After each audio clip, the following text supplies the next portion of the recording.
अस्सलाम वालेकुम। उम्मीद है आप सब कह रहे हो आफियत से होंगे।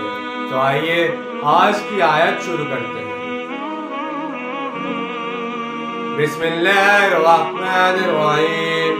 सुम्मा अंज़ल अलैकुम मिन बअदिल ग़म्मि अमानतन नुआसन यग़शा ताइफ़तुम मिनकुम व ताइफ़तुन क़द अहम्मतहुम अनफुसुहुम यज़ुन्नून बिल्लाहि गैरल हक़्क़ि ज़न्नल जाहिलिय्यत यक़ूलून हल लना मिनल अम्रि मिन शैइन क़ुल इन्नल अम्रा कुल्लुहु लिल्लाह युख़फ़ून फ़ी अन्फ़ुसिहिम मा ला युब्दून लका यक़ूलून लव कान लना मिनल अम्रि शैउन मा क़ुतिलना हाहुना क़ुल लव कुन्तुम फ़ी बुयूतिकुम लबरज़ल्लज़ीना कुतिबा अलैहिमुल क़त्लु इला मज़ाजिहिम वलियब्तलियल्लाहु मा फ़ी सुदूरिकुम वलियुमहिस्स मा फ़ी क़ुलूबिकुम वल्लाहु अलीमुम बिज़ातिस सुदूर।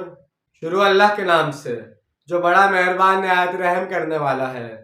फिर इस गम के बाद अल्लाह ताला ने तुम पर इत्मीनान नाजिल फरमाया, यानी नींद, जो तुम में से एक गिरोह पर तारी हो गई और एक गिरोह ऐसा था कि जिन्हें अपनी जानों की पड़ी हुई थी। वो अल्लाह के बारे में नाहिक जहालत वाले गुमान कर रहे थे। वो कह रहे थे कि हमारे लिए भी इख्तियार में कोई हिस्सा है या नहीं। कह दीजिए कि सारा मामला अल्लाह के इख्तियार में है। ए नबी सल्लल्लाहु अलैहि वसल्लम, ये अपने दिल में वो बात छुपा रहे हैं जो आप पर जाहिर नहीं कर रहे। ये अपने दिल में कहते हैं कि अगर इख्तियार में हमारा भी कुछ हिस्सा होता तो हम यहाँ ना मारे जाते। इनसे कहिए, अगर तुम सब के सब अपने घरों में होते तब भी जिन लोगों को कत्ल होना मुकर्रर था वो अपने कत्ल गाहों तक पहुँच कर रहते। और ये मामला जो पेश आया इसलिए था कि अल्लाह इसे आजमा ले जो कुछ तुम्हारे सीनों में था, और ताकि वो बिल्कुल पाक और खालिस कर दे जो कुछ तुम्हारे दिलों में है। और अल्लाह सीनों के अंदर मुख्फी बातों को भी जानता है। इंसान को नींद जो आती है ये इत्मीनान कल्ब का मुज़हर होती है कि जैसे अब इसने सब कुछ भुला दिया। ऐन हालत जंग में ऐसी कैफियत अल्लाह की रहमत का मज़हर थी। अब्दुल्ला बिन अबी और इसके 300 साथी तो मैदान जंग के रास्ते ही से वापस हो गए थे।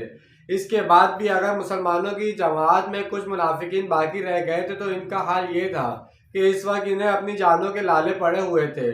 ऐसी कैफियत में इन्हें ऊँग कैसे आती। इनका हाल तो ये था कि इनके दिलों में वसवसे आ रहे थे कि अल्लाह ने तो मदद का वादा किया था, लेकिन वो वादा पूरा नहीं हुआ। अल्लाह की बात सच्ची साबित नहीं हुई। इस तरह इनके दिलो दिमाग में खिलाफ हकीकत ज़माना जाहिलत के गुमान पैदा हो रहे थे। ये वो लोग हो सकते हैं जिन्होंने जंग से कबल मशवरा दिया था, जैसे हुज़ूर सल्लल्लाहु अलैहि वसल्लम की अपनी राय भी थी कि मदीना के अंदर महसूस रहकर जंग की जाए। जब इनके मशवरे पर अमल नहीं हुआ तो वो कहने लगे कि इन मामलात में हमारा भी कोई इख्तियार है।